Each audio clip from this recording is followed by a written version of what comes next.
the early 1990s, there was a decline of theatrically released horror movies, with many companies releasing their pictures straight to video or adding multiple sequels to established franchises.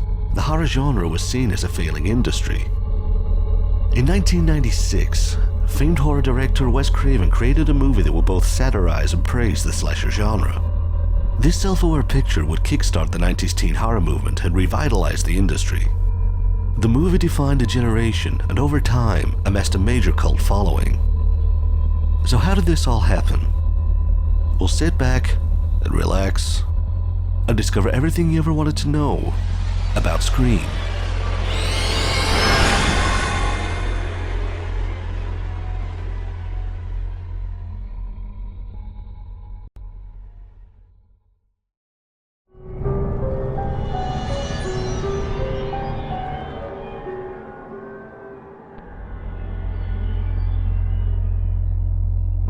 In August of 1990, Danny Harold Rowling, aka the Gainesville Ripper, received mass notoriety for raping and killing a reported 8 victims. A serial killer with a preference for teenage girls. Rowling's motive was to become a superstar, like his role model Ted Bundy. Following the televised court case, screenwriter Kevin Williamson was inspired to create a character with a desire to become famous through murder. Taking inspiration from classic slasher movies like Halloween and Friday the 13th, Williamson would write a screenplay that would acknowledge the existence and influence of the contributing movies. The original concept was an 18-page short story of a home alone girl who is tormented by phone calls.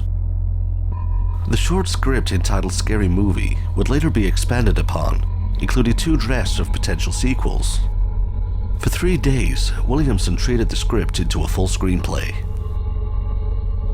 In June of 1995, through agent Bob Paris, Williamson's script went up for auction. Following a bidding war with several major companies, he sold the screenplay to Dimension Films and the Weinstein brothers for a reported $400,000 plus a contract for 2 sequels. Williamson was given caution that it may be required for greenlight that many of the explicit gore scenes would be removed. After approaching several directors, Bob Weinstein secured famed horror director Wes Craven to head the project. With Craven on board, the excised scenes were restored into the draft and also added an extra murder to the script. To cast the movie, Weinstein wanted to break the mold of horror movies and cast established actors for the picture. For the lead, Drew Barrymore showed immediate interest in the script. Intent on giving Barrymore the lead role, she had other commitments which led to a reduced role. Among several named actresses that auditioned for the role, Craven was impressed by the works of Neve Campbell from A Rolling Party of 5.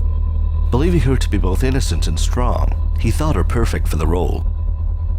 Tired of playing the nice girl, Friends actress Courtney Cox was attracted to play the role of a quote-unquote bitch. The studio was initially reluctant, but were impressed on how well she played the persona. Rose McGowan would also be cast as a supporting role, owning a cynical and spunky character that would bring extra zeal to the picture. To complement a strong female cast, David Arquette applied for the lead male role. Upon reading the script, he changed his mind in favor of Dewey. A role originally written for a hunky male, Craven was drawn by Arquette's awkward style and allowed in the part.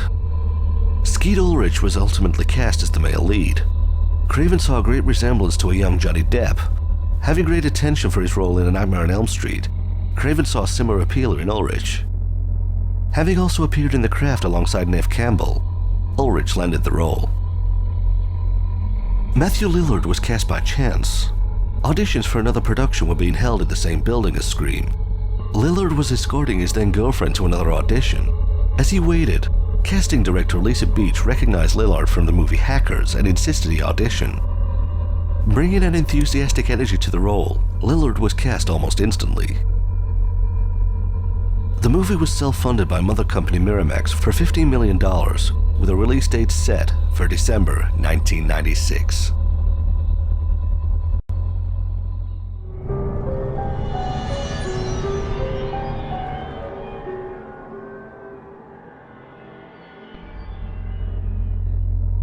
Filming began on April 15, 1996.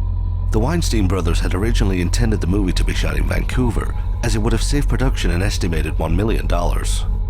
Wes Craven was adamant that the picture was to be a truly American movie, and production was moved to Healdsburg in Sonoma County, California. The home used for the opening scenes was located on Sonoma Mountain Road. Interestingly, the house used was directly opposite the home that featured in the '83 horror classic, Cujo. Various homes were located around Santa Rosa. Tatum's home had been used by many productions in the past, most notably Alfred Hitchcock's Shadow of a Doubt. For the final act of the movie, the house used had been recently built and become available following the passing of the previous owners. It was originally planned that the school scenes were to be filmed at Santa Rosa High School. All was arranged up until several days before shooting was to begin. Under the impression they were making a team comedy, upon reading the script, the school's governing body denied filming to commence due to the violent nature of the picture. In 1993, 12-year-old Polly Klaas had been abducted from a slumber party at Knife Point. 2 months later, her body was discovered decomposed in a shallow grave. The death of Polly Klaas was a sensitive subject in Santa Rosa, which led to the decision of denying production. At the last minute, production moved to the Sonoma Community Center, which was redressed as a high school. In the end credits, Craven left a scolding remark to the governing body.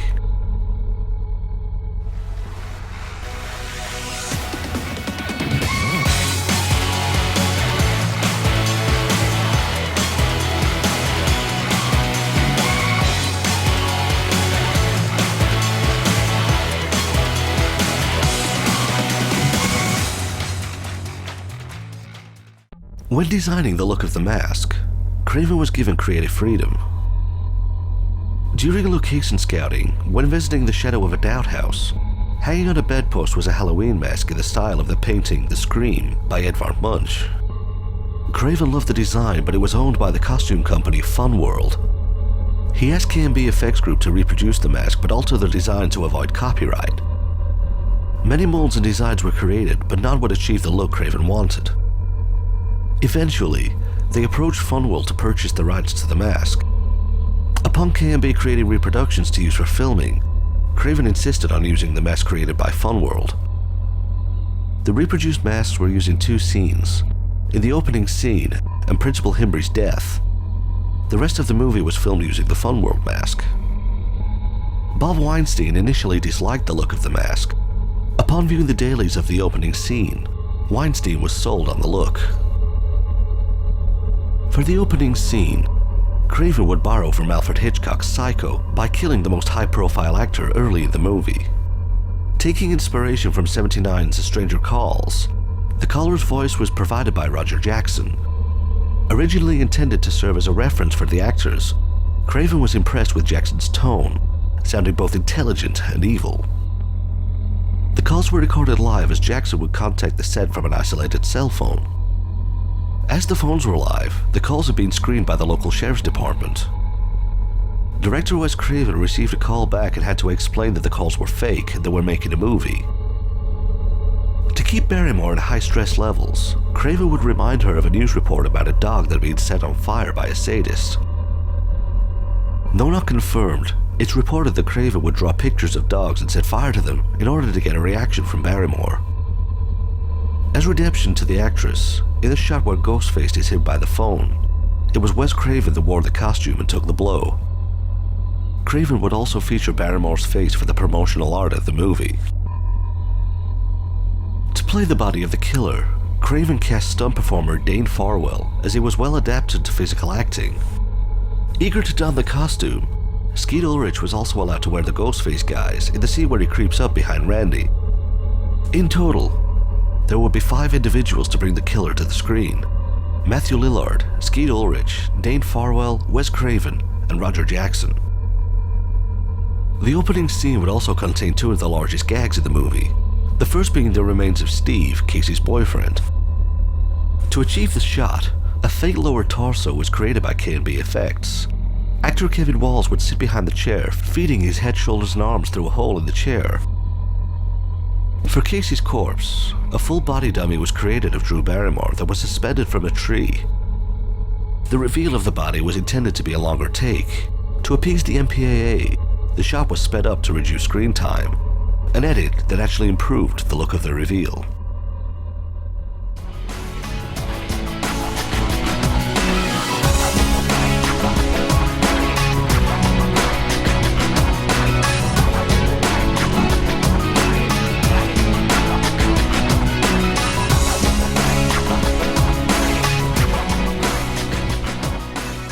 For the third act of the movie, the entirety of the shot was to take place at night and at a single location. Scene 118 would take 21 days to film and become known to the cast and crew as the longest night in horror.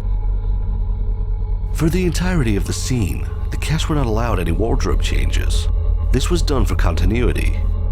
As many of the actors would become bloody during the scene, the blood being corn syrup dyed red.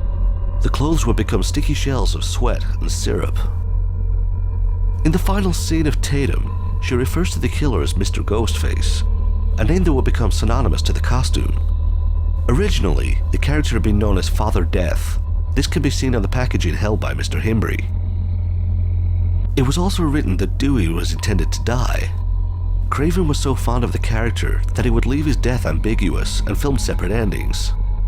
It was the response of the test audiences that would lead to Dewey's survival in the final cut. When the scene finally wrapped, the cast and crew were gifted t-shirts reading, "I survived scene 118. When filming was almost complete, the Weinstein brothers changed the name of the movie. Finding the title Scary Movie as unsuitable, they were inspired by the pop song Scream by Michael and Janet Jackson. Craven and Williamson did not approve of the change. Upon early screenings of the movie, it was the affirmation of the test audiences that convinced them. Craven and Williamson have since embraced the title. For the final touch of the movie, Craven hired the unknown Marco Beltrami to write the score. Featuring gothic choirs and metallic stabs, though not featuring a typical hook line, the piece known as Sydney's Lament would complement the picture and add a chilling ambiance.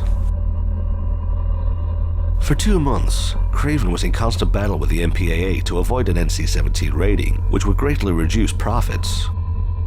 Arguing that many of the cuts would be of key scenes and effectively confuse the picture, Craven had to lie about not taking any alternative takes. At this point, Bob Weinstein contacted the MPAA, who deemed the movie as intense. Upon agreeing with them, he pointed out that the movie also had many comedic elements and did not glorify violence. After a reported 8 resubmissions, the movie was reassessed and was granted an R rating.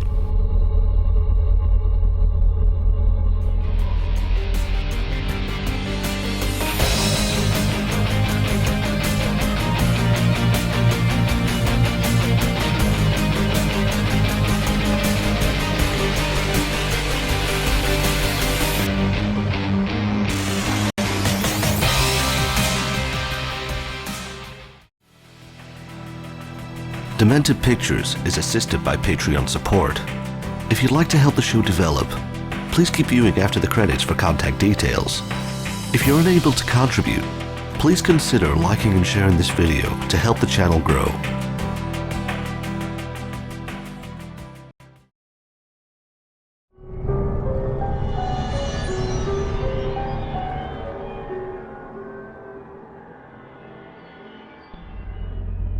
December 18th, 1996, at the AMC AFCO Theater, Los Angeles, Scream saw its world premiere screening, opening in 1,413 theaters. By the decision of Bob Weinstein, the movie was released to coincide with Christmas-based family pictures, believing there would be no competition from other horror movies. The opening weekend grossed over $6 million, a disappointing take for a major movie, and was considered by Variety magazine as dead on arrival. Beaten at the box office by Beavis and Butthead Do America, Dimension Films were concerned. Expecting the movie's profits to decline the following week, they were surprised to find the takings were considerably greater. As word grew of the movie, for the entire theatrical run, Scream earned over $100 million domestic and over $170 million worldwide.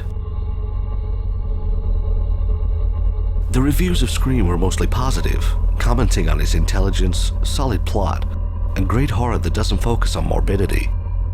The movie would win an MTV Movie Award for Best Movie, an International Horror Guild Award for Best Film, and 3 Saturn Awards for Best Actress, Best Writing, and Best Horror Film.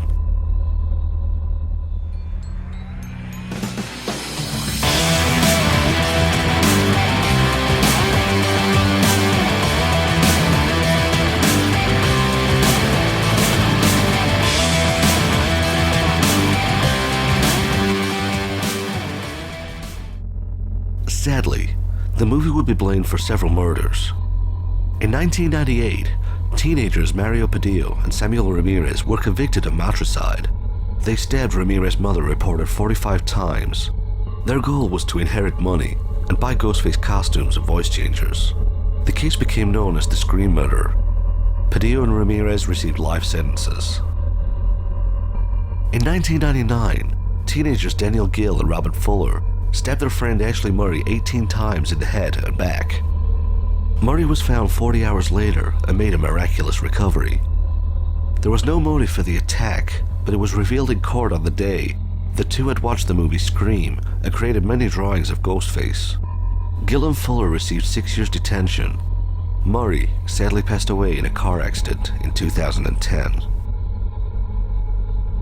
Scream would also be used in an attempt to demonstrate the effects of violent media on children following the Columbine massacre. The results remain in debate to this day.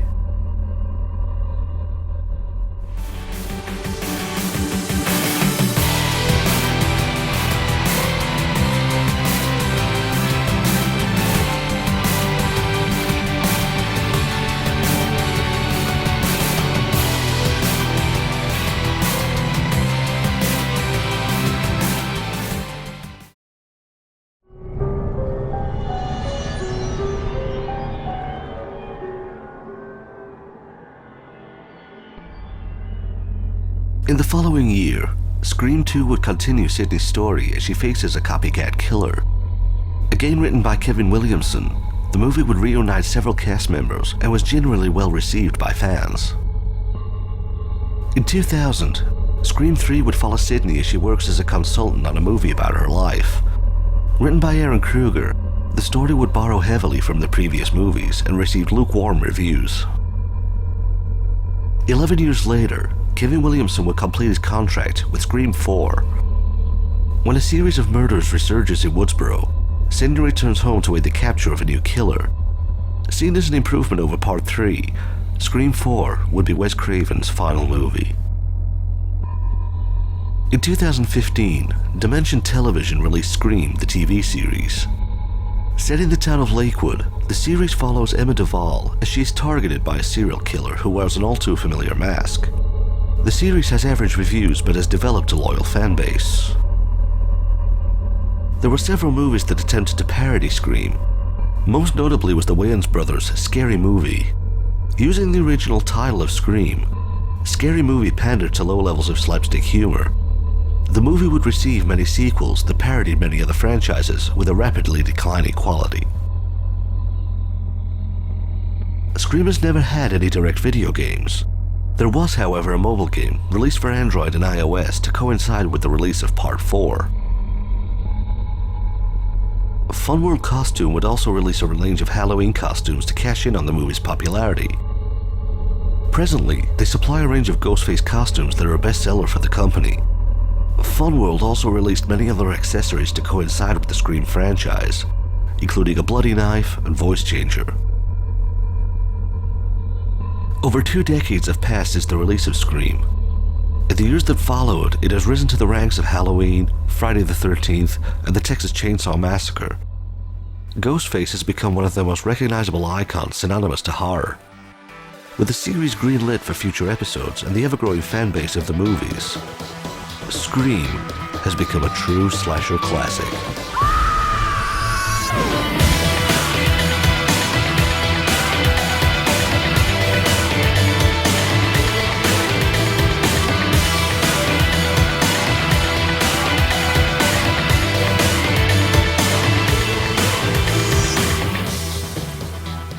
Be sure to like and share the video, and please consider subscribing for more. To follow Demented Pictures on social media, check the description box below. Also, if you want to help the show develop, please consider supporting the show through Patreon. You'll get behind-the-scenes updates and an opportunity to choose the next movie covered in the show. This is Mike from Demented Pictures. Thank you for watching.